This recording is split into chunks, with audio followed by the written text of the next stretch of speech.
All right, hello again, everybody. This is Kick with the Movement Marshals coming at you with another film room. And today we are going to be looking at Joshua Van's takedown defense, with largely from the Ray Saruya fight. He did show quite good takedown defense against Cody Durden. However, Ray Saruya is a more accomplished grappler and, or in a way, I suppose, more talented. That would be a better way to put it. He's a more talented grappler, and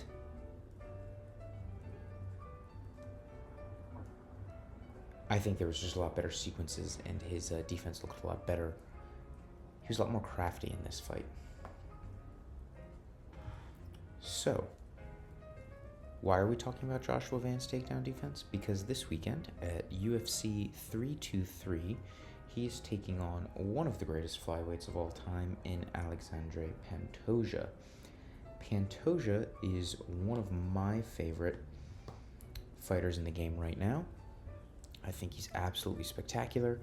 He's incredibly entertaining. I think the only one that wasn't maybe the most entertaining was probably that Royval title defense. Every other one's been pretty great. He's incredibly skilled on the ground. He's super fun on the feet.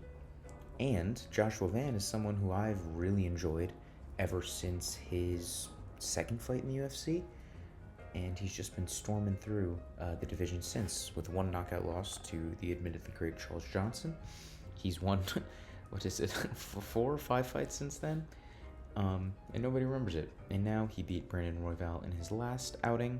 There wasn't a single takedown shot in that fight, I don't believe. It was insane. Probably the fight of the year so far. Well, we're in December, so likely the fight of the year. And I also really like him. I really like his style.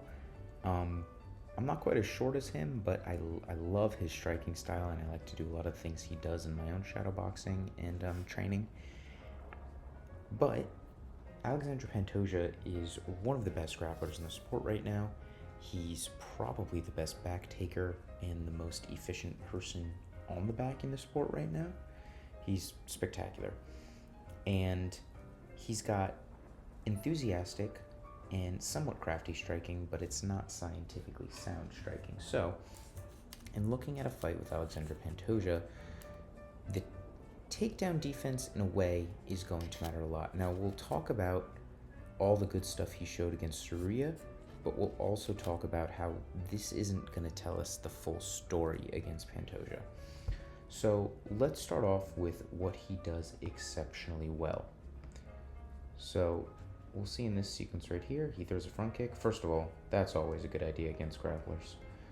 Throw that front kick, toes right in the stomach right there. Really good execution, perfect front kick, tires them out. It's going to be tough to grab a leg, it's just a quick kick. See, he even just tries to down block it and move backwards. You're not usually going to get taken down off a front kick like that. And he uses it to, nope, he doesn't switch stances. Just for a moment, he steps through. And Joshua Van, he loves putting on, I would call, a patient pressure in his fights. He tends to be moving forward. He'll hop in, hop out, try and gauge some, he'll walk in rather, and hop back out of range. He tries to gauge your reactions. Tends to have a slower round one. He's got a great jab, which is partially why he's so good. And after he jabs, he loves dipping out and coming back in with some sort of right-hand counter. He's got great counter shots. He loves to work inside the pocket. He loves to work the body along the fence. Overall, he's just a spectacular fighter and striker, but he's got a patient pressure, which is going to be interesting against Pantoja because, like a lot of MMA fights, it sounds almost reductive at this point to keep bringing it up. The man who's moving forward is probably going to be winning this one. Pantoja isn't super crafty off his back foot. He's good because he just comes at you like a bat out of hell, throwing a bunch of strikes, and right when you try to counter, which Josh Van loves to get in a counter shot, he'll try to take you down. And Van's pressure is, like I said, a little more patient. He'll kind of stalk you, cut off the ring. He'll just keep moving forward, with strikes, try and cut you off, stab you in the body, hit you with the jab, counter you when you're desperate and come back in. And this was really good to see against Taira because he has gotten burned before from throwing extended combinations. But as you can see, he's just pawing the hand. He comes in, and you can see he throws a little right hand. He's not super committal. He's been prone to overthrowing and throwing perhaps his combinations too long in sequences in fights before, which he's gotten caught for. And the one thing you don't want to do against grapplers is overextend on your combinations or extend them as in terms of the number of strikes you're throwing too much, because that will only give them more that'll keep your hands up here, up and out here, rather than down here where they could slot in for an underhook and you can start defending, slot in for a down block or anything like that. So the one thing that was really good to see from Van in this fight is that even though Taira was on the back foot, he wasn't too eager. He was still coming in with good combinations. He was still enforcing his pressure. But unlike what we saw in, say, JDM versus Makhachev recently, or DDP versus Chimaev, he didn't switch his whole mindset to just defense. He didn't stay on the back foot and try to counter them when they come in, and he wasn't afraid to throw combinations. He was just a lot more considered with it. In terms of an overall strategy when facing a grappler, I really enjoy this. Because we can see he does come in with his right hand, but it's really, there's not a lot of stank on it. Taira dips out, and gets right on the hips. Now, Taira's, he dropped down to his knees and he's right on the hips. That's a great entry. And Van, gave it to him, but we can see, first of all, we can see he already sees what he's doing. He's got great eyes and great awareness. That's already wonderful. And his hand is already going to be returning to a defensive position because he didn't overextend and he wasn't just focused on taking the guy's head off. And this is maybe the other thing, that it's easy to get frustrated when you're facing a wrestler, especially in Pantoja, I would call him a grappler, but he's got good entries, good trips, good takedowns. When you're facing a grappler, let's say by the 3rd, 4th, 5th round, you just lost 3 rounds because they were laying on top of you. It's really easy to get frustrated and you lose sight of your goal to win, and you just want to knock them out and take their head off, so you get overzealous. This is obviously really early in the fight, and Van dominated the fight, but it's good to see the awareness. He's not just looking to take Taira's head off, he's aware of what his opponent does well. He's already watching him, and he already, and this is the great thing, is getting a post on his shoulder. He's already getting a post on Taira's shoulder, which is exactly what you want to see. But he does kind of fall on top of him here, and Taira starts to turn the corner. But Van just seems to have real strong hips, because when you're wrestling, if someone's on your hips like this, you want to get your legs out and push your hips in. And it looks like Van's hips are like a brick wall. He's got great hips. And what he does immediately, which is great, and this is part of the problem with Taira, when we're looking at a potential fight against Pantoja, he'll drop onto takedowns, but he's also more likely to just stand at you and run you through to the fence, and then try and take your back. Taira really is trying more of a wrestling takedown, where you can drop, and even in wrestling it's kind of frowned upon to fully drop to your knees like this, because Taira was just reacting after dipping out, dropping to his knees, and this is kind of how he shoots takedowns, which isn't great. But we can see what Van already starts doing is, we can see his glove right here, he's posting on the head, he's going to try and push the head this way, and he's already wrapping up an overhook. Now, part of this is good, because it's not really a deep overhook, but the other thing that he's doing is as he's pushing Tsuruya's head away, he's turning his hips into this arm and pulling up on it with the overhook. And what that's going to do is it's going to pull this arm from down here, say, to up here. To up here, which is going to make it harder for Tsuruya to connect his hands and really drive into him. And the other thing that they always say in wrestling is if you can control your opponent, the direction in which they're going, if you can control their head. And generally, wherever your head and hips are facing is the direction you're going. So Van's pushing his head this way so he can create some space, also probably slightly pushing it down so he can't build up and go into the takedown here. So this is already really great instincts from someone who, as everybody has been saying, has only been wrestling for like 3 years. This level of awareness really early on, and actually part of it was like already turning in to him and turning into this arm that he has the overhook on. Really great instincts in terms of takedown defense. And here we can see the fruits of that. So Van is pushing the head away. He's also bearing his weight down on this shoulder. And now he gets a deeper overhook while pushing the head. And now, where Tsuruya was pretty close to the hips, right here, Van has separated himself completely. Tsuruya's chest is now all the way over here compared to the hips. And Van's hips are really more on his back than anything.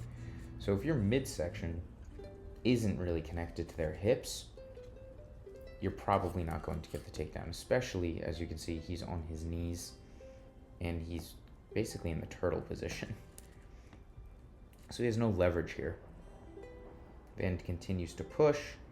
You can see him cranking on that overhook. And Tsuruya eventually stands back up. But the whole time, Van doesn't just crash back into the clinch.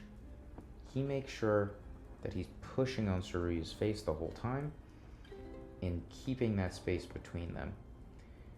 Because even if he got him, you see a lot of people get up and they're in like over-unders along the cage. They're like this close. But if you're against a really good grappler, Islam Makhachev tends to throw people from this position. A really strong grappler can just turn you back onto the cage, drop back on your hips, shuck to the back, all of that. So it's really imperative that even as he gets up, and even though Van is now the one pushing Tsuruya into the cage, he wants to keep this space. Super important. It's really fundamentally sound that he's wanting to keep space throughout the whole interaction. He's not just looking to re-engage in the grappling. And he almost overshoots, turning him in. But, and this is the other thing that I really love about Van, he's really, really great at transitional offense. Now, transitional offense can mean a couple things. It sounds kind of broad. I tend to use that term when talking about people attacking in these interstitial phases between striking and grappling. And a lot of that happens in the clinch. But if it's not like a proper Muay Thai clinch, or not a proper grappling clinch, it's easy to get into a mindset of, oh, I'm grappling right now, or oh, I'm striking now. MMA has come a long way where this, I would say it's a part unique to MMA. People are getting a lot better at this transitional offense. Demetrius Johnson, a flyweight great, was famously incredible at this. But Tsuruya is still just trying to grapple. And Van, he actually bears down on this overhook here, which kind of traps that arm, prevents any sort of defense, obviously, and also the other thing it does is when you have an arm, it keeps them tied to you so they can't just break free and run away. So that's the really good thing about the clinch, is that you can get a shot, you are in range to get a shot on them no matter what. And Van just separates a little more, and he's actually got a really strong overhook here. He's posting it on the hip, which is really good. This is definitely cranking the shoulder this way. So he's definitely trapped, and he just throws in a short little punch right here. Great. It's, you know, you might be able to knock someone out with that, but more so, it's just damage. Not only that, it's damage while your opponent is failing to grapple you. And even more than failing takedowns, because we see Merab Dvalishvili fail 18,000 takedowns every single fight.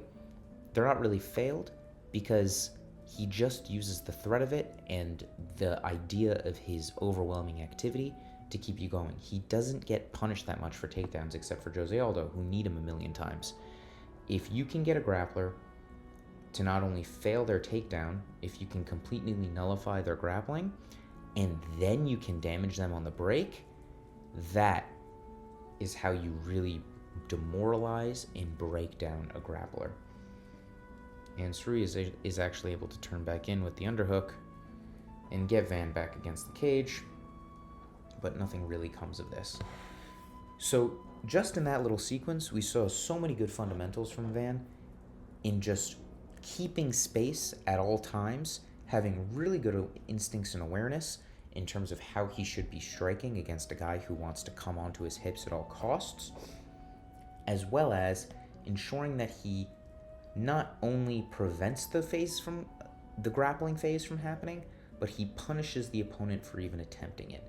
And this is the mistake that you're seeing a lot of fighters make, and sometimes this is due to their own lack of game planning. Other times it's because, let's say in the case of Islam Makhachev, he's just exceptionally good at staying safe in fights generally.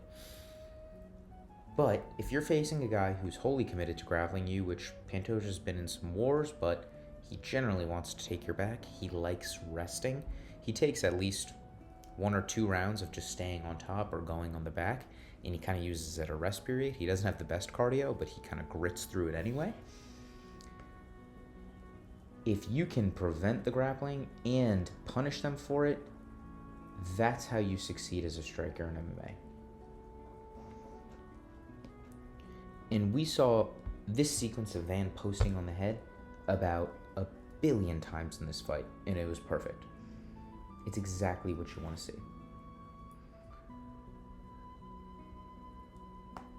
Here we can see it yet again. This is right at the start of the 3rd round. Suri's kind of bouncing in. He feints a step in. Oh, and actually gets a lovely... And you know what? Pantoja got a takedown on Kai Kara-France, not too dissimilar to this. I think Pantoja's was a lot cheekier because he just fully hooked the leg as he was running full force at Kai Kara-France. But Tsuruya is a southpaw. We see the open stance here. Generally, you as a southpaw, and what I mean by open stance is both of their feet are trying to occupy the same space. Same thing with their lead hands.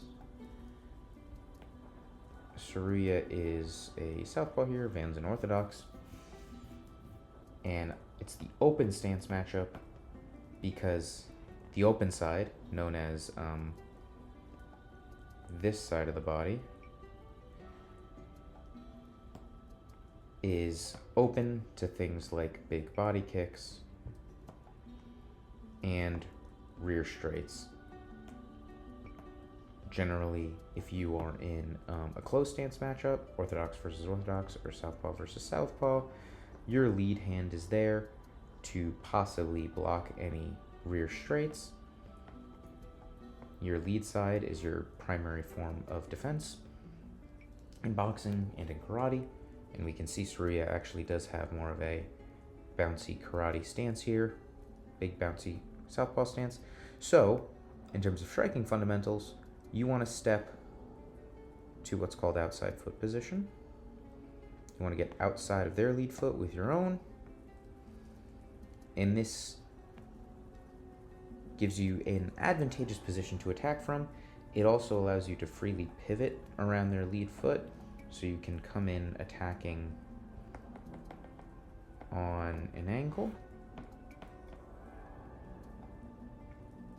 And in a wrestling context, when you are in an open stance matchup, the lead leg is right there for you to grab.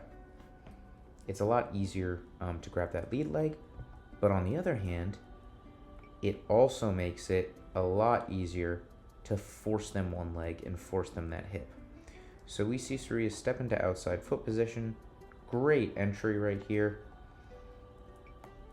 Nice wrestling entry right here. He's already grabbing on the leg, and he's coming in over there too. Driving forward.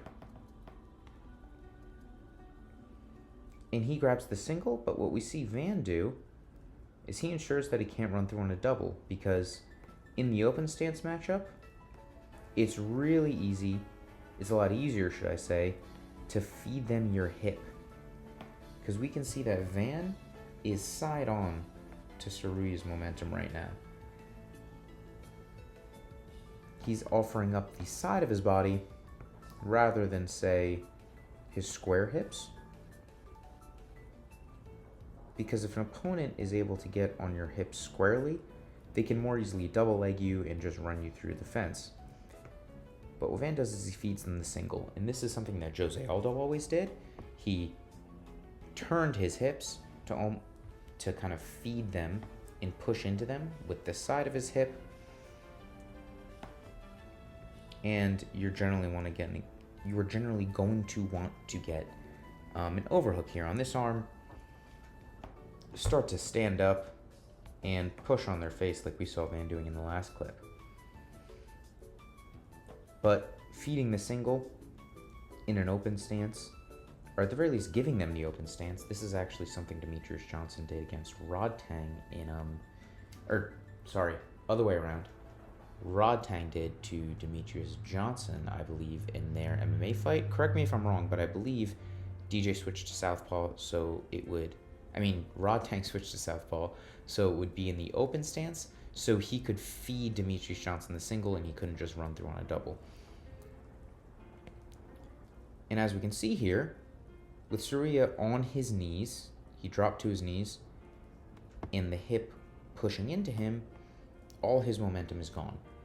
And the hips are bearing down on his head and on his shoulder, so his posture is broken. Generally, you're going to want to be, it's hard to show here, you're going to want to be up with your head in their chest. You're going to want to be kind of more straight up with your head in their chest and stomach. But if you're not driving forward into their midsection, they are going to bear their midsection on top of you and put all their weight on you. So great job feeding the single. Great job pushing that hip into Tsuruya right here. And here again, we see what Van does super, super well with this transitional offense. And he knows Tsuruya doesn't have a lot of leverage here. Even if he does keep running through, he's fine. He's totally on his knees. He's in a really safe position here. So he just starts bearing down with hammer fists. He wants to punish Tsuruya for even attempting to take him down. So just hit him. Just hit him in these phases. And then we see Tsuruya switch his hand from that hip over there. He switches over to the double. Tries to bring his underhook up. And Van is making sure that he is not standing straight up. He is bearing his weight down on him, even as he's trying to stand up. He's not letting him run through. He grabs a tighter underhook here. I like how with his underhooks, even if they're not like necessarily super deep where he's not cinching it, he posts it off his opponent's own body, which kind of gives him the ability to push into the body, keep some space, and keep a tighter underhook.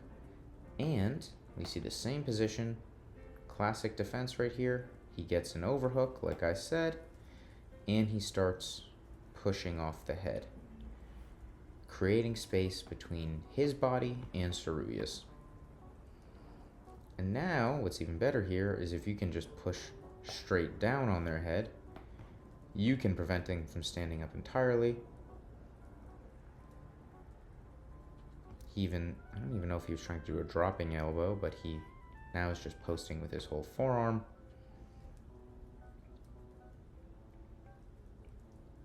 Oh, and there's another great thing that he does. We can see that he switches his head around to get better head position. Right here. Now his head is more in the side of Tsuruya's head. And just like I said before, if you can control where your opponent's head is going, if you can control where your opponent's head is going, you can control where their body is going. Head position is so important in wrestling because if you can, say, get your head on this side of their head and push it to the side, make it so that they're looking that way, they can't just shoot a double on you. You can't just shoot a double when someone's pushing into the side of your head. You really only see successful doubles if they are looking straight at you, which is why they say in wrestling, it's head, hands, hips as defense, or hands, head, hips. No, head, hands, hips, yeah. And he's safe. Perfect takedown defense. Perfect takedown defense. And not only that, he made sure to do damage and punish Tsuruya in that process. Even if it was just a couple hammer fists, just keep the damage on them, keep punishing them, keep them uncomfortable while they're grappling you.